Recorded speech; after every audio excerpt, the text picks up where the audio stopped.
What happened to the Batman Arkham side characters? We all know the story of Batman and the Joker, but what happened to the characters that didn't have a prominent role in the games? Today we're going to be focusing on the characters who had side missions but seemingly disappeared never to be seen again. But after plenty of research, we now know their conclusion, even if it's not the answer you would like to hear. If you enjoy the video, be sure to like and subscribe, and let's get started. What happened to Warden Sharp after the events of Arkham Asylum? Warden Sharp, who you may not remember, is the spirit of Amadeus Arkham, which is revealed after we scan all of his cryptid messages. We all saw he went on to be mayor and build Arkham City, which was influenced by Hugo Strange. Later on, after Batman saves him after being thrown into the prison, we can find him in the church being interviewed by Vicky Vale. By scanning a poster on Miagani Island, it's revealed that Quincy Sharp actually hung himself after hallucinating that Hugo Strange told him to commit suicide. I personally don't consider the spirit of Amadeus its own side mission. Some do, so that's why it's included. What happened to Mad Hatter after the events of Batman Arkham Knight?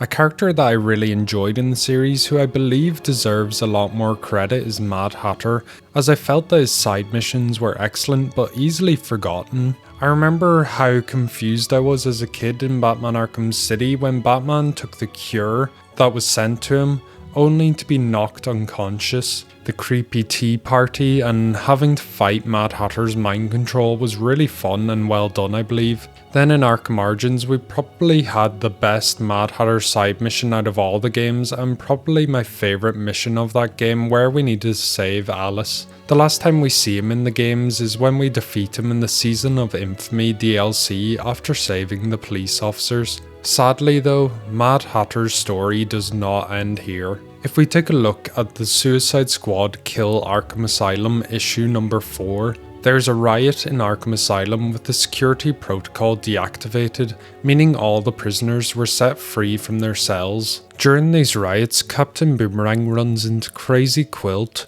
Hypnotic, Spellbinder and Mad Hatter, who are looking for Boomerang to be the muscle of their group. Boomerang rejects their offer, but the gang uses their abilities to trick Boomerang into helping them, making him believe that they had money, diamonds and gems. Later, this team runs into a trap with Waller telling them that they need to fight to the death. Believing he was victorious, Captain Boomerang leaves the asylum. We cut to the year 2064 with an old Boomerang reminiscing about the time of the riots and discussing the story with a woman, but after the interview finishes, something clicks with Boomerang and he throws a boomerang through the woman's head. The illusion fades and it's revealed that Mad Hatter was behind all of this, and rather than the woman's head Boomerang impaled, it was actually Mad Hatter's. Captain Boomerang explains to Mad Hatter that he figured out his illusion when he showed him an older version of himself, with Boomerang joking that he probably wouldn't live long enough to get to that point.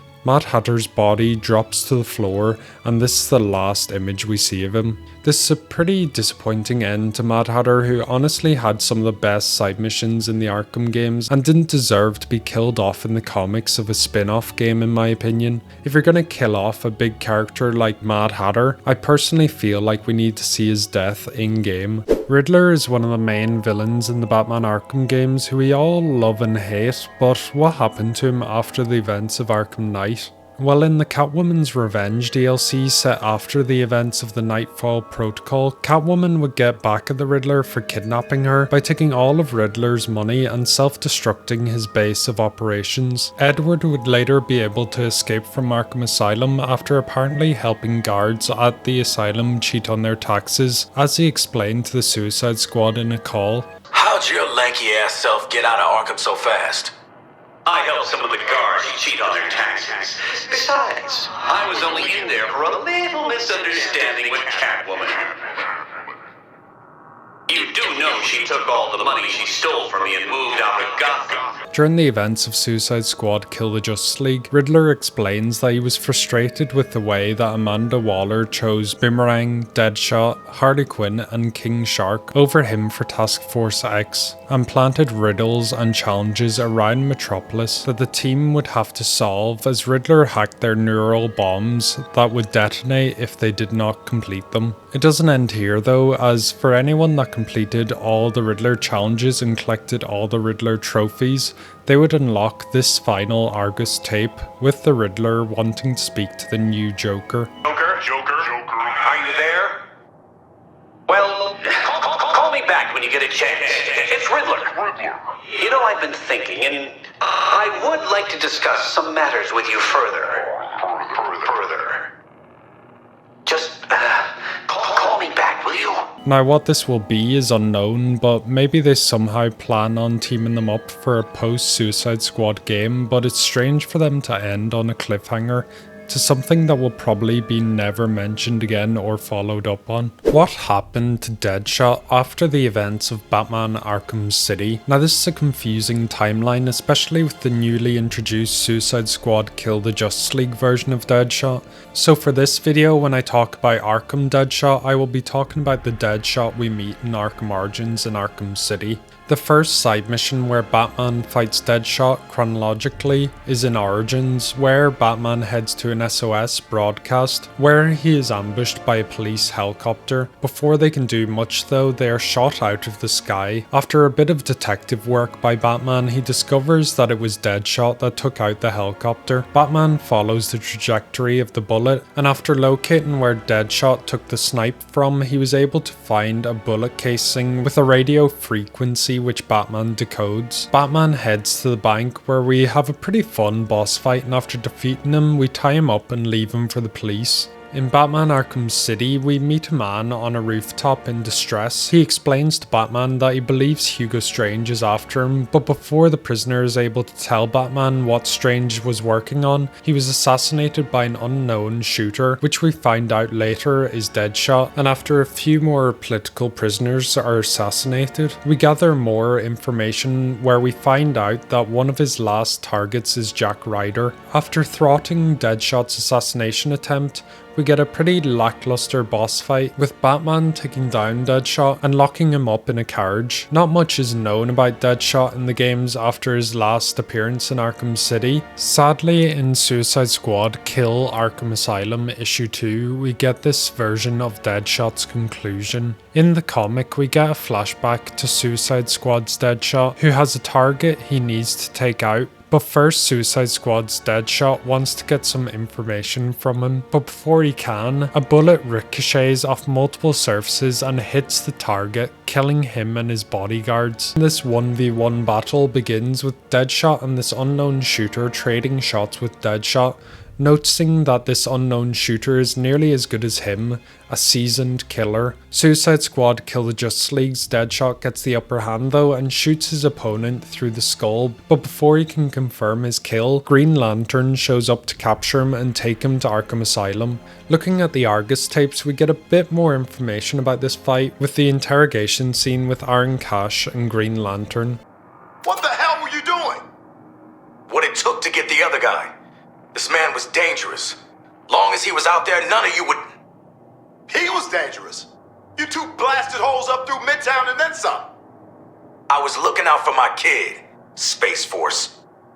I don't think you were looking out for anyone but yourself, Merc. Deadshot might have been a pro killer, but this is murder. I am Deadshot, asshole. That's my name. So by going by Suicide Squad's comic and video game, it's pretty safe to say that Deadshot from Arkham City and Origins is confirmed to be dead. What happened to Bane after the Arkham City side mission Fragile Alliance? Well, surprisingly, there are two endings of Bane. There's a non-canon and a canon version, which are very different from each other. A quick non-canon explanation is that the prequel comic of Batman Arkham Knight, issue 12, Bane actually fought the Arkham Knight and was killed. The Arkham Knight cut Bane's throat, burned him in a gas explosion, and then shot him multiple times in the face. The canon version is a bit more cheerful with Bane. After the events of Batman Arkham City, Bane quit taking Titan and headed back to Santa Prisca. He decided to protect his country from drug lords, killing the 12 most powerful drug lords and putting their decapitated heads on the beach, warning to other drug lords. He then set off to Penajura, a prison he grew up in, and planned to destroy it. And that's really the last we hear of him. I'm not sure if Rocksteady will do anything else with him, but I guess it's good to see a good ending to a villain where they ended up being a somewhat anti-hero and protecting innocent people. The canon and non-canon endings are very different, so let me know which one you prefer. A character you could have easily forgotten that he even had a side mission is Bane's Lieutenant Bird, who first was introduced in Batman Arkham Origins. He is only a brief appearance in the main story, where he would rescue Bane from the police at the Royal Hotel. We also have a side mission with Bird being the main threat. After stopping gang fights around Gotham, we scan the lost area for clues. Alfred picks up traces of a compound used in Venom, and using Batman's detective skills, we find a matchbook which comes from the My Alibi nightclub. Batman travels to the nightclub and discovers that Bird and his henchmen are there beating up the owner of the club. Batman steps in and takes down the enemies along with Bird.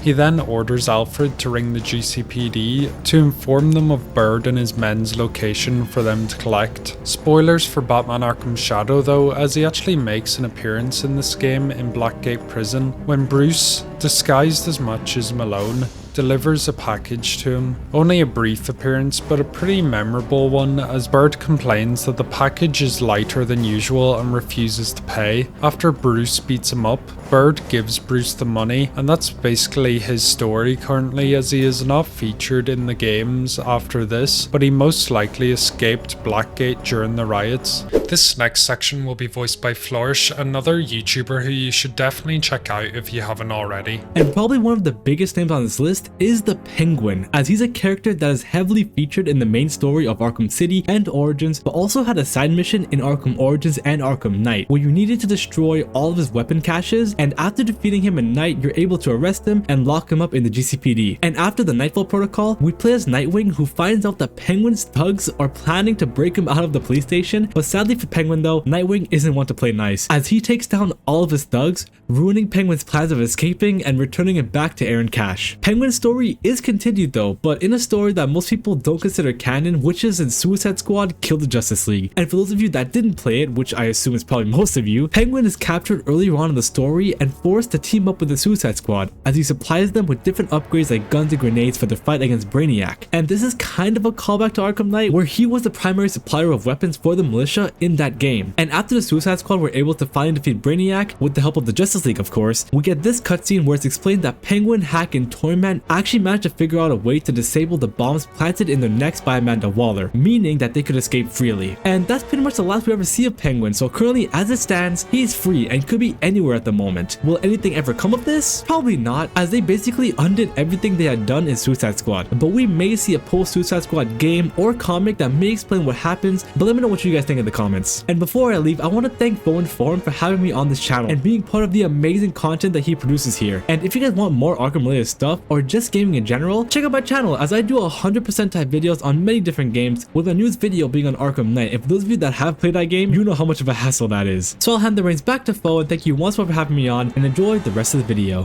What happened to Victor Zsasz after the events of Batman Arkham City? In the side mission A Cold Call Killer, after listening to Zsasz's stories long enough that we are able to pinpoint where he is calling from, we go to his hideout, sneak up on him, and knock him out, saving the hostages he kept. Well, we actually do see him in Batman Arkham Knight, but only for a small cameo when Batman is looking for Oracle. Now, there was a bunch of planned content for Zsasz in Arkham Knight, but sadly it was cut due to Professor Pig's character being too similar to Zsasz, but Kaner did do a great video talking about everything linked to Zsasz, such as voice lines, animations, and a rough idea of how side missions would play out. If you want to see that video, I've put a link to it down in the description. But what happened to Zsasz after this, though? Well, in the comic book Suicide Squad Kill the Justice League issue 1, we have that question answered. With Argus transferring prisoners to Arkham Asylum,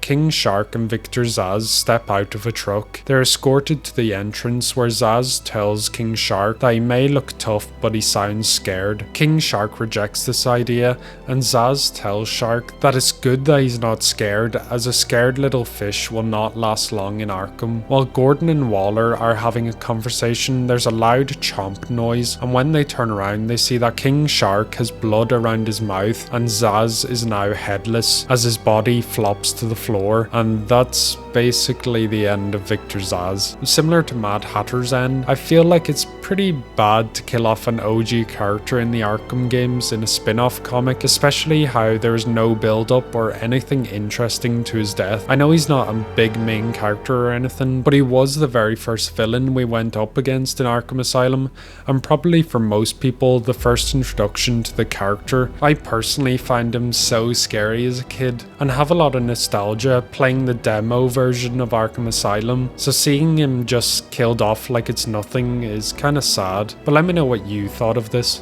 What happened to Deathstroke after the events of Batman Arkham Knight? We all know how bad Deathstroke's boss battle in Arkham Knight was, how it was a copy and paste of the Arkham Knight tank boss battle, and how Deathstroke got one-shotted by Batman after going toe-to-toe with him in Arkham Origins. Well, surprisingly, Deathstroke actually gets a bit of respect in Suicide Squad, but they kind of made him a bit too powerful in a way. In Suicide Squad Kill Arkham Asylum issue 2, Deadshot, Deathstroke and Great White Shark team up to escape during the Arkham Asylum riot, and Deathstroke explains how they should go through the Arkham entrance to escape. Deadshot disagrees with him, saying it's too obvious and that the superheroes could easily show up expecting them there, and suggests that they should look for a sewage system. Deathstroke says what Deadshot says makes sense and he agrees with his idea, but the interesting thing is, Deathstroke actually betrays the team as he says he has no use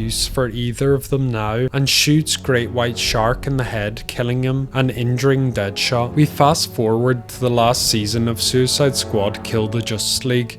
Deathstroke explains how his pride was hurt after being defeated in Arkham Knight. Waller invites Deathstroke to be a task force of one, where he would need to take Brainiac out on his own. After finding out how to travel between multiverses, he kills multiple Brainiacs and stabs one in the back after the Suicide Squad helped defeat him. Then in the second half of season 4, the team finally defeat all Brainiacs with the help of the Justice League. They were also able to disarm the bombs in their neck so that the team could escape Waller without issue. The team then blast off in a ship away, and that's the last we see of them. Now, if Deathstroke actually got on the ship and flew off, it's not actually confirmed. We can only assume that the original 4, which is Harley Quinn, Deadshot, Boomerang and King Shark, got on the ship, but I can't confirm if anyone else did. Now, will they follow up on this? Probably not, but at least Deathstroke actually got a better ending than he did in Arkham Knight, even though he was kind of overpowered, killing multiple Brainiacs on his own. But let me know what you think. A character whose side mission had a really good story but poor gameplay wise is Man-Bat, who we last saw in the side mission of Arkham Knight, Creature of the Night, where in this mission we create an antidote to revert Kirk Langstrom into his human shape. After doing this, we capture him and place him in a cell. Something interesting you might have missed is if you beat the side mission but go back to Dr. Langstrom's cell on the 31st of October, which is Halloween, you can see that Man-Bat has escaped his cell and you will find him roaming around Gotham again. Man-Bat's last appearance in the Arkham timeline is in Suicide Squad Kill Arkham Asylum issue 5, while during the prison breakout we can see him flying around the area. I could only guess that he somehow made it out and is free unless he was captured before the escape. The comics and the game doesn't give you any more context to where Man-Bat is, but I guess that's probably because it's not a real focus for them. So let me know if you have any theories, or maybe he might show up in a later Arkham game. What happened to Killer Croc after the events of Arkham Knight's Season of Infamy DLC Beneath the Surface? Well, if you don't remember, the last time we saw Croc was in the Iron Heights prison ship, which crashed in Gotham Bay, which we investigate to find out that Killer Croc is loose on the ship and has kidnapped the warden. Once we finally get keycards to access the control room, it is revealed that Killer Croc was being experimented on by this warden and his staff. Nightwing and Batman team up to defeat him and lock up him, but also the warden as well. We don't actually hear too much from Killer Killer Croc until the Suicide Squad kill Arkham Asylum Issue 1 and Issue 3, where Killer Croc is apprehended by Batman and brought back to Arkham Asylum unconscious. Later during the breakout, the big criminals such as Solomon Grundy, Clayface, Killer Croc and King Shark team up to take down many of the Arkham guards.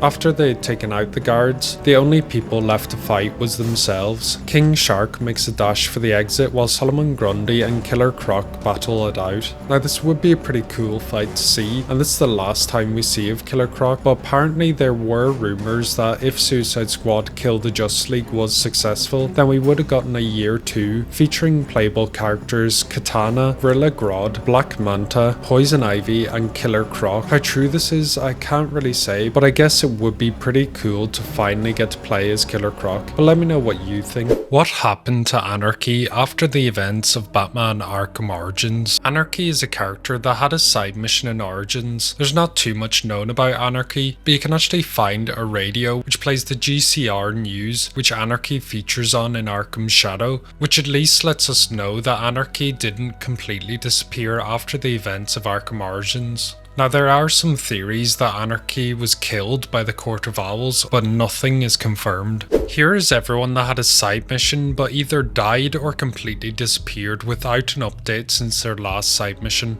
Azrael is a person who we had a side mission in Arkham City and Arkham Knight, but is nowhere to be seen after the Nightfall Protocol, most likely due to the alternative choices which could end up Azrael being locked up in the GCPD or go on a mission to go after the people that brainwashed him. Hush is a character that I wish got a bit more justice in his side mission in Arkham City, but sadly was kind of ruined in Night. There's currently nothing we know yet what happened to him, but at least we can guess he's in prison at the moment. Ra's al Ghul is not mentioned after Arkham Knight, most likely due to the alternative choices the player can make, which can save him or let him die depending on your choice. Saving him will end in Ra's escaping and Nessa dying. Destroying the machine will allow you to capture Ra's and place him in the GCPD. Sadly, that's the last we hear of him. Mr. Freeze had a side mission in Arkham City where we had to find Nora, and in Arkham Knight we had to save Nora. The last we see of him is when Nora and him leave Gotham on a ship, most likely to spend their last few days together. Black Mask is a character that a lot of people forget even had a side mission in Arkham Origins. In the Red Hood story pack for Arkham Knight, we actually see Jason Todd kill Black Mask. But there are plenty of theories that the Black Mask that Jason killed is actually fake, and that the real Black Mask has many body doubles, and that is why Black Mask has the Origins mask instead of the Arkham City mask. Professor Pig is a pretty great side mission in Arkham Knight, but sadly there's no word of him since the ending of the game. It's the same story with Two-Face, who surprisingly, although mentioned in Suicide Squad Kill the Justice League, did not feature at all. Deacon Blackfire is a character that hasn't gotten much mention in the Arkham games apart from Knight, where Batman defeats him and places him in the GCPD. I think he's a pretty niche character, so I wouldn't be surprised if he doesn't feature in any future Batman Arkham games apart from a few Easter eggs, but let me know what you think. Same with Firefly, where after defeating him in Arkham Knight does not get mentioned at all in Suicide Squad, which is a shame as his fight is pretty fun in Origins and he actually would have suited Suicide Squad's gameplay. Lady Shiva is someone who appeared in Arkham Origins in her side mission where she would try to convince Batman that Gotham is just not worth saving